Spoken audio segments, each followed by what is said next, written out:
Hace muchos años, cuando yo era apenas una niña pequeña, mi bisabuela solía sentarme a su lado en las frías noches de invierno y contarme historias del pueblo donde había crecido. Decía que cuando el sol se ocultaba y la oscuridad cubría los caminos, las reglas cambiaban. Lo que parecía tranquilo y seguro durante el día se transformaba en algo desconocido y peligroso. Hablaba de sombras que no pertenecían a nadie, de brujas que cambiaban de forma para parecer animales o personas comunes, de nahuales que rondaban los senderos solitarios buscando a quien confundir, y de vecinos que de pronto enfermaban o cambiaban de carácter después de haber aceptado algo que no debían. Pero entre todas esas historias, había una advertencia que siempre repetía con una voz grave, seria, sin dejar lugar a dudas. Nunca aceptes comida, nunca aceptes regalos, ni favores de personas que no conoces bien. Lo que te dan con una sonrisa puede estar cargado de intenciones que no alcanzas a ver. Nunca sabes qué hay oculto bajo lo que parece amable. Yo era muy pequeña para entenderlo todo, pero la forma en que lo decía, mirándome fijamente a los ojos, hizo que aquellas palabras se grabaran en lo más profundo de mi mente. Con los años se convirtieron en una regla de vida, nunca probaba nada que me ofreciera un desconocido,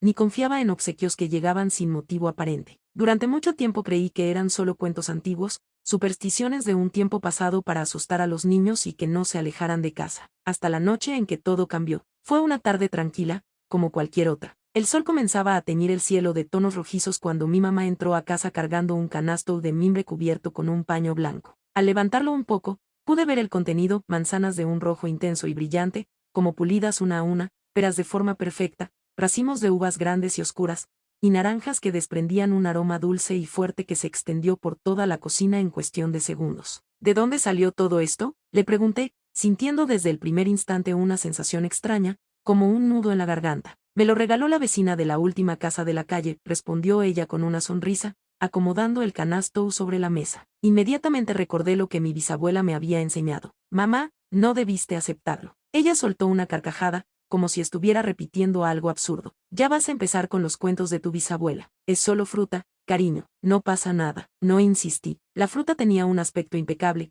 olía deliciosa y parecía totalmente normal. Pero había algo en el aire, una pesadez que antes no estaba, y una voz dentro de mí que me gritaba que no me acercara, que no tocara nada de aquello. Esa noche, mientras cenábamos, mi mamá tomó una de las manzanas, le dio un mordisco y cerró los ojos como si estuviera saboreando algo exquisito. Está buenísima, dijo. Deberías probar una, te va a encantar. Yo negué con la cabeza, sin poder darle una explicación lógica. Solo sentía un rechazo profundo, como si mi cuerpo supiera algo que mis ojos no alcanzaban a ver. Horas después, ya cerca de la medianoche, cuando toda la casa estaba en silencio, escuché un sonido que me heló la sangre, un quejido ahogado, repetido, que venía desde su habitación. Corrí hasta allá. La encontré sentada en la cama, encorvada, sujetándose el estómago con ambas manos, respirando con dificultad y sudando frío. Su rostro estaba pálido como la pared. Me duele muchísimo, alcanzó a decir entre dientes. ¿Qué comiste, mamá? ¿Te sentiste mal antes? Nada más, solo la manzana, la que traje hoy. Sentí un escalofrío que me recorrió desde la nuca hasta los pies. Salí corriendo hacia la cocina,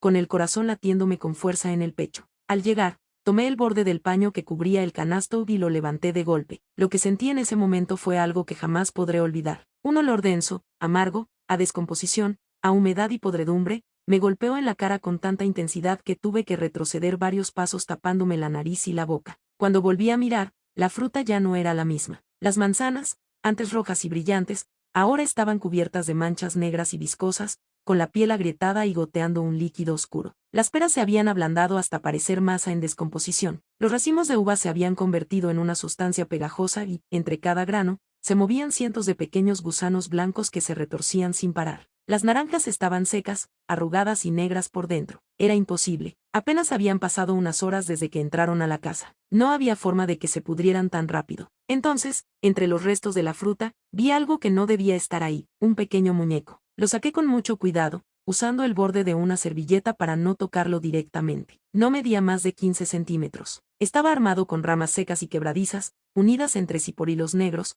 gruesos y sucios. La cabeza era un trozo de tela vieja, cosida con puntas torcidas y grotescas, que formaban una boca sin dientes. Incrustados por todo su cuerpo había mechens de cabello humano, de distintos tonos, y en el lugar donde deberían estar los ojos, habían clavado 2 semillas negras, duras y brillantes. Pero lo que más me heló la sangre fue ver un hilo de color rojo oscuro, como si hubiera sido teñido con sangre, que le rodeaba el cuello, apretado con tanta fuerza que parecía estar estrangulándolo hasta romperse. Sentí náuseas, pero no podía apartar la mirada. Por alguna razón, tuve la certeza absoluta de que aquel muñeco no era solo un objeto inerte. Sentía que me estaba observando, que estaba al tanto de cada movimiento que yo hacía. Lo dejé sobre la mesa, lejos de todo, y corrí a ayudar a mi mamá para llevarla al hospital. Los médicos revisaron sus signos vitales, hicieron análisis y al final dijeron que presentaba una intoxicación alimentaria muy fuerte, pero que no lograban identificar exactamente qué sustancia la había causado. Decidieron dejarla en observación toda la noche para controlarla. Mientras ella se recuperaba,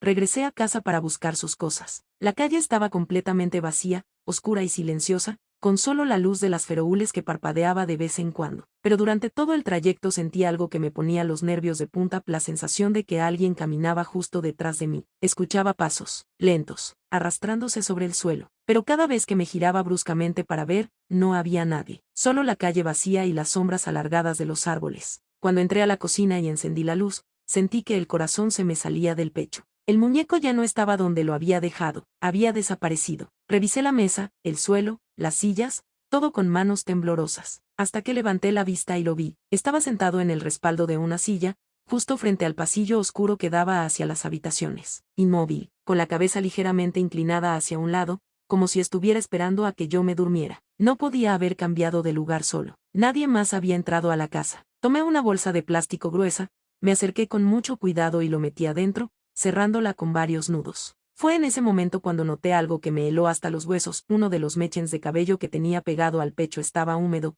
cálido, como si hubiera sido arrancado de una persona apenas unos minutos antes. Y justo debajo del muñeco, en el asiento de la silla, había un papel pequeño, doblado en 4 partes. Lo abrí con manos que no paraban de temblar. Allí, escrito con tinta negra y trazos torcidos, estaba un nombre, el nombre de mi mamá. En ese instante todo encajó. Recordé quién nos había dado el canasto, la vecina de la última casa de la calle. Una mujer que vivía sola desde hacía más de 20 años, que nunca visitaba a nadie, que mantenía las cortinas siempre cerradas de día y de noche, y que casi nunca salía a la calle. Desde que era niña había escuchado rumores bajos entre los vecinos, decían que practicaba artes oscuras, que por las noches se escuchaban cantos extraños y rezos en idiomas desconocidos saliendo de su patio, y que quienes se le acercaban con frecuencia terminaban enfermando o teniendo mala suerte. Mi mamá siempre decía que eran habladurías, que no había nada de cierto en ello, pero en ese momento yo ya no tenía ninguna duda. Desesperada, llamé a mi mejor amiga. Recordé que tiempo atrás me había contado que su tía realizaba limpias espirituales y conocía de estos asuntos. Le expliqué todo lo que había pasado, sin omitir ningún detalle,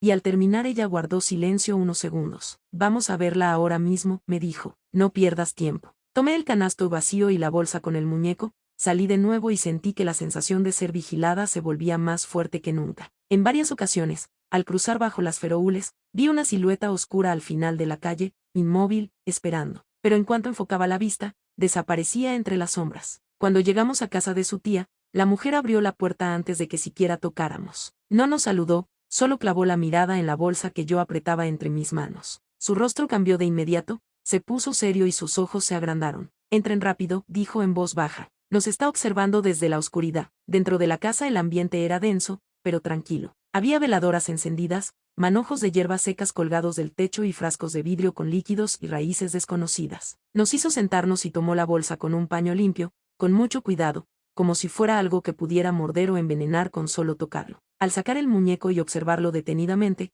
su rostro se puso pálido como la cera. ¿Dónde consiguieron esto?, preguntó con voz temblorosa. Le conté todo desde el principio, desde el regalo hasta lo que había encontrado en la cocina. Cuando terminé, guardó silencio por unos segundos, respiró hondo y dijo, no les voy a mentir. Esto es un trabajo muy fuerte, no es un juego, ni una broma. Alguien puso toda su voluntad, toda su ira y toda su intención de hacer daño en este objeto. ¿Qué significa? ¿Mi mamá va a estar bien? Si actuamos ahora mismo, sí. Si esperamos, no hay garantía. Entonces giró el muñeco con cuidado. En la espalda, cubierto por los hilos negros, había otro papel pequeño, cosido con puntades muy apretadas. Lo arrancó con unas pinzas y lo abrió frente a nosotras. Lo que vimos nos dejó sin aliento. Era una fotografía de mi mamá, tomada hacía muchos años, recortada con bordes irregulares y atravesada por 3 agujas muy finas, que salían de un lado al otro como si quisieran atravesar su cuerpo. Ella tiene el destino atado a este muñeco, explicó la mujer. Mientras esto exista, su salud,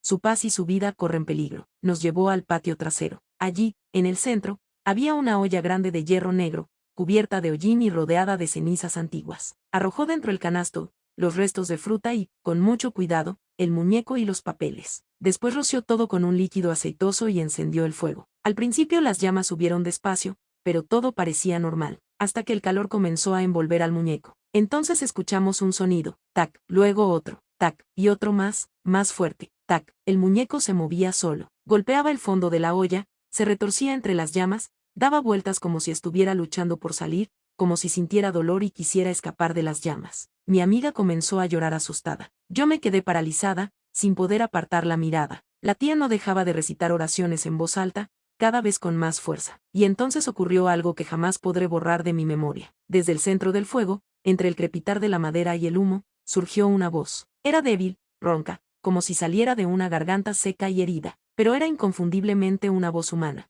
Déjeme salir, por favor, déjeme salir. El olor se volvió insoportable, mezcla de madera quemada, tela y algo que olía a carne humana en descomposición ardiendo. Y por un instante, apenas unos segundos, vi como entre las llamas se dibujaba una figura oscura, de forma humana, que se alzaba y luego se desvanecía en un remolino de humo negro que subió hacia el cielo antes de dispersarse en la noche. Cuando todo terminó, solo quedaron cenizas grises y polvo. La mujer nos dio una botella pequeña con un líquido oscuro y espeso. Tu mamá debe tomar una cucharada cada mañana hasta terminarla. También pondrán sal en cada puerta y ventana de su casa, y quemarán hierbas de protección durante 3 noches seguidas. Si hacen todo bien, el mal quedará roto. ¿Y si no lo hacemos? Pregunté con miedo. Ella me miró fijamente a los ojos y respondió, entonces volverán a intentarlo, y la próxima vez puede que no haya forma de detenerlo. Al día siguiente fui al hospital. Mi mamá ya estaba mucho mejor, recuperando fuerzas. Le conté todo lo que había pasado, le mostré lo que nos habían dado y le pedí que nunca más aceptara nada de aquella vecina. Pero ella, a pesar de todo, seguía sin creer del todo. Decía que todo tenía una explicación lógica, que quizás la fruta estaba en mal estado desde antes y que lo demás era producto de mi imaginación por el susto. Sin embargo, hay algo que nunca le he contado. 3 noches después de quemar el muñeco, desperté de golpe exactamente a las 3 de la madrugada. La casa estaba en silencio absoluto, pero escuché un sonido muy leve, justo debajo de mi cama. Un roce suave, luego un rasguño, y otro más. Me armé de valor, encendí la luz de la lámpara y me asomé con mucho miedo. No había nada, pero en el suelo, justo en el borde de la alfombra, había 2 pequeñas semillas negras, duras y brillantes, las mismas que el muñeco tenía en lugar de ojos. Desde entonces, jamás he vuelto a aceptar comida, regalos ni favores de nadie que no sea de mi absoluta confianza, y mucho menos de aquella vecina, que sigue viviendo en la última casa de la calle, con las cortinas cerradas. Porque aunque quemamos el muñeco hace años, algunas noches sigo despertando en la oscuridad con la sensación de que alguien está de pie al pie de mi cama, observándome en silencio, y cada cierto tiempo, al limpiar los rincones más oscuros de la casa, encuentro una de esas semillas negras, como si algo hubiera sobrevivido al fuego, como si algo estuviera esperando pacientemente, año tras año, el momento exacto para volver.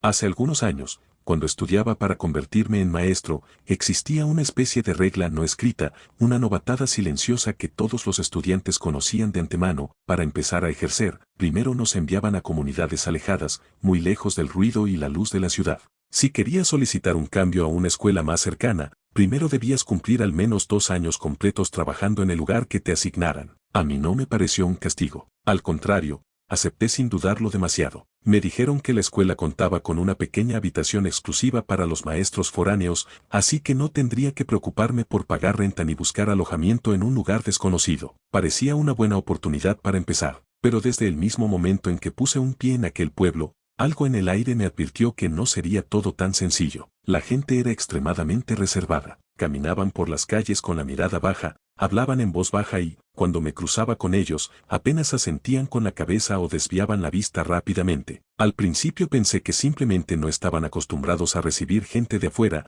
que desconfiaban de lo que no conocían. Pero con el paso de las semanas descubrí que había una razón mucho más concreta. Poco a poco, por mi forma tranquila y dedicada, logré ganarme la confianza de algunas madres de familia, especialmente las más jóvenes. Una tarde, mientras esperábamos a que salieran los niños después de clases, una de ellas me explicó en voz baja la situación. No es que tengamos nada contra usted, maestro, me dijo, pero los profesores que llegaron antes que usted dejaron muy mala fama. Algunos llegaban borrachos a dar clases, otros se metían en problemas con mujeres casadas, y hubo uno que incluso tuvo que irse de noche por las amenazas que recibió. Por eso todos lo miran con cautela al principio. Entendí perfectamente su desconfianza. Así que decidí enfocarme por completo en mi trabajo, llegaba temprano, preparaba bien mis clases y trataba a todos con respeto, sin meterme en asuntos ajenos. Con el paso de los meses, la actitud de los vecinos cambió, ya me saludaban con una sonrisa, me invitaban a comer y me veían como uno más del lugar. Sin embargo,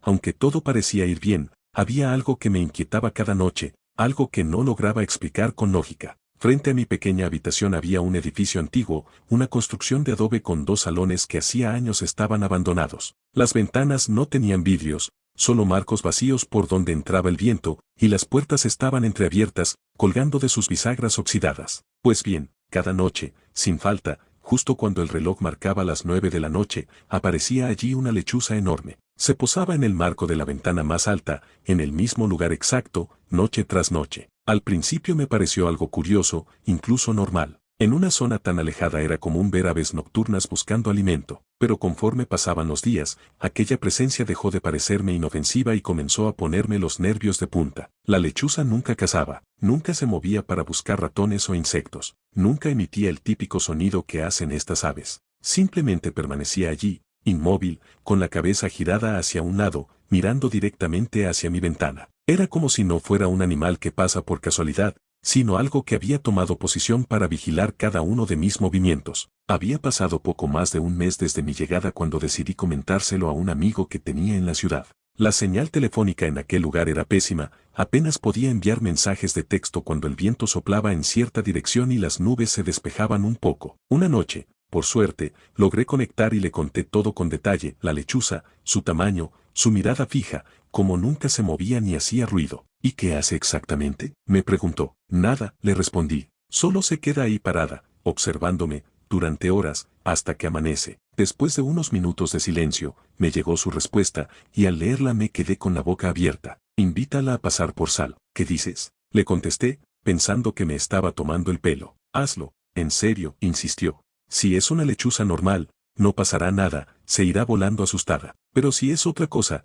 si es una bruja o alguien que cambia de forma para vigilarte, tarde o temprano alguien irá a tu puerta a pedirte sal. Me quedé mirando la pantalla del teléfono, confundido. Aquello sonaba a cuentos de viejas, a supersticiones sin sentido. Pero por alguna razón que no lograba entender, mi cuerpo sintió un escalofrío al leerlo. Algo dentro de mí me decía que lo hiciera, que no me burlara. Así que, respirando hondo, salí de mi habitación y caminé despacio hacia el salón abandonado. La noche estaba oscura, con solo la luz tenue de la luna que se filtraba entre las nubes. Cuando levanté la vista, la lechuza seguía allí, pero al acercarme me di cuenta de algo que no había notado antes, era mucho más grande de lo que parecía desde mi ventana. Sus alas, si las extendía, podían cubrir casi toda la altura de la ventana. Sus ojos eran redondos, enormes, y reflejaban la luz de la luna con un brillo rojizo y frío, como 2 carbones encendidos en la oscuridad. Me detuve a pocos metros, con el corazón latiéndome fuerte en el pecho, y dije en voz clara y firme: si estás ahí por algo, si necesitas algo, puedes venir a pedirme sal cuando quieras, no te lo negaré. Durante unos segundos eternos no ocurrió nada. El silencio era tan denso que podía escuchar el latido de mi propio corazón. De pronto, la lechuza abrió las alas con un sonido fuerte, como de tela rasgándose, y en un solo movimiento se lanzó hacia la oscuridad, desapareciendo entre los árboles sin emitir ningún sonido más. Me quedé allí parado, confundido y sorprendido, pero decidí no darle demasiadas vueltas. Regresé a mi habitación, cerré la puerta con seguro y me senté a ver una película que tenía guardada en una memoria USB, tratando de olvidar lo que había dicho. Las horas pasaron lentas y pesadas. Cuando levanté la vista para mirar el reloj, sentí que se me gelaba la sangre, marcaba exactamente las 3 de la madrugada. Y justo en ese instante, escuché 3 golpes secos y suaves en la puerta de madera. Un escalofrío me recorrió la espalda de arriba a abajo. Nadie visitaba a los maestros a esa hora. Nadie salía de sus casas después de medianoche en aquel pueblo. Me levanté con cuidado, tomé una linterna y me acerqué despacio. Miré por la pequeña rendille de la puerta, y al ver lo que había al otro lado, dudé en abrir. Era una anciana. Estaba de pie, inmóvil, envuelta en una manta oscura que le cubría casi todo el cuerpo. Era extremadamente delgada, tanto que parecía que el viento podría llevársela con facilidad. Su cabello era completamente blanco, enmarañado y pegado a su rostro, pero lo que más me llamó la atención fue su ropa, parecía empapada, goteaba pequeñas gotas que caían al suelo formando un charco oscuro, aunque esa noche el cielo estaba despejado y no había caído ni una sola gota de lluvia en todo el día. Me observó fijamente con unos ojos hundidos, brillantes y profundos, y habló con una voz suave, pero ronca, como si llevara años sin usarla. Buenas noches, maestro. ¿Tendrá un poco de sal para regalarme? Se me terminó en casa y no tengo con qué sazonar la comida. Sentí que el estómago se me hundía hasta el suelo. Recordé al instante las palabras de mi amigo, y lo que yo mismo había dicho apenas unas horas antes. Intenté convencerme de que era una coincidencia, de que era solo una vecina necesitada. Así que abrí la puerta por completo, fui a la pequeña cocina que compartíamos y tomé una bolsa nueva de sal, aún cerrada y sin abrir. Se la entregué con cuidado. La anciana extendió una mano huesuda, fría como el hielo, y tomó la bolsa. Luego esbozó una sonrisa, pero aquella sonrisa me heló hasta los huesos. Sus dientes eran pequeños, separados y de un color oscuro, casi negro, como si estuvieran manchados por algo que no se quitaba nunca. Muchas gracias, maestro, dijo despacio. Sin agregar nada más, dio media vuelta y comenzó a caminar hacia la oscuridad. Lo más inquietante fue que no escuché el sonido de sus pies sobre la tierra ni sobre las piedras del camino. Simplemente se alejó, y en cuestión de segundos desapareció en la noche, sin dejar rastro, como si se hubiera desvanecido entre las sombras. A la mañana siguiente, apenas salió el sol, bajé al pueblo para comprar provisiones y aproveché para preguntar por ella. Describí su ropa, su estatura, su cabello blanco, al dueño de la tienda y a varias personas que encontré en la calle. Todos fruncían el ceño, negaban con la cabeza y me respondían lo mismo. No conocemos a ninguna mujer así, maestro. Aquí no vive nadie que se parezca a lo que cuenta. Regresé a la escuela con una sensación de inquietud que crecía con cada paso. Esa noche, esperé despierto junto a la ventana, esperando ver aparecer a la lechuza en su lugar habitual. Pero no llegó, ni esa noche,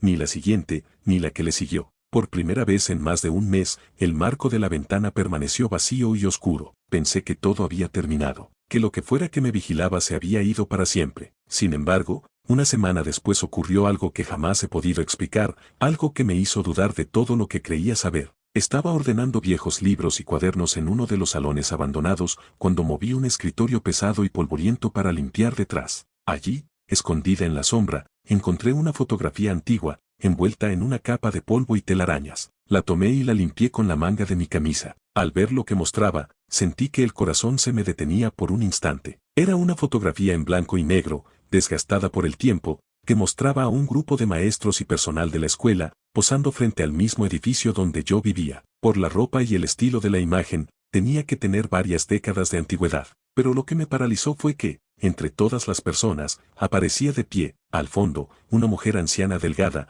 con el cabello blanco y una mirada profunda y fija. Era ella. Reconocería aquellos ojos hundidos y aquella expresión en cualquier lugar. Era exactamente la misma mujer que había golpeado a mi puerta a las 3 de la madrugada para pedirme sal. Salí corriendo con la fotografía en la mano, temblando, y fui a buscar a los vecinos más ancianos del pueblo. Se la mostré y les pregunté quién era. Al verla, todos cambiaron de expresión de inmediato, se pusieron serios, cruzaron la mirada y se alejaron un poco, como si la imagen misma fuera peligrosa. Finalmente, uno de los hombres más viejos, que llevaba toda la vida en el lugar, me miró con pena y dijo en voz baja: «Esa mujer murió hace más de 30 años, maestro. Vivía sola en una casita en el monte, muy lejos de aquí. Un día no regresó al pueblo, y cuando la buscaron, la encontraron muerta en el bosque, junto a unos arbustos. Desde entonces hay quienes aseguran que algunas noches, cuando hay luna llena, la ven caminando cerca de la escuela o parada en los caminos oscuros». Sentí que me faltaba el aire. Era imposible, pero al mismo tiempo,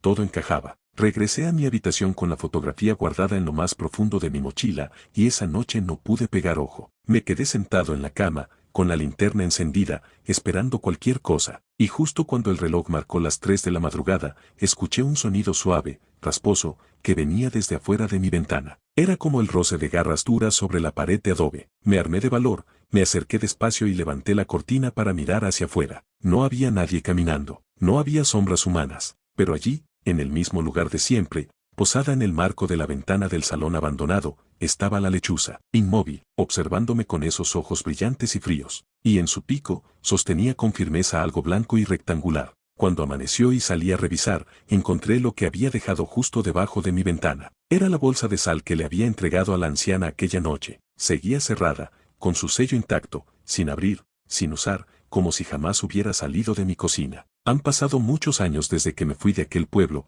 pero jamás he podido olvidar lo que viví. Todavía no sé quién era realmente aquella mujer, ni por qué tomaba la forma de lechuza para vigilar, ni por qué desapareció y luego regresó para devolverme lo que le di. Lo único que sé con certeza es que, desde entonces, cada vez que escucho el ulular de una lechuza en la oscuridad, después de la medianoche, siento un escalofrío que me recorre la espalda. Recuerdo esos ojos fijos, esa sonrisa oscura y esa voz suave pidiendo sal en la noche. Y siempre me hago la misma pregunta, la que me atormenta cada vez que pienso en ello. ¿Qué habría pasado si aquella anciana hubiera pedido algo más que sal?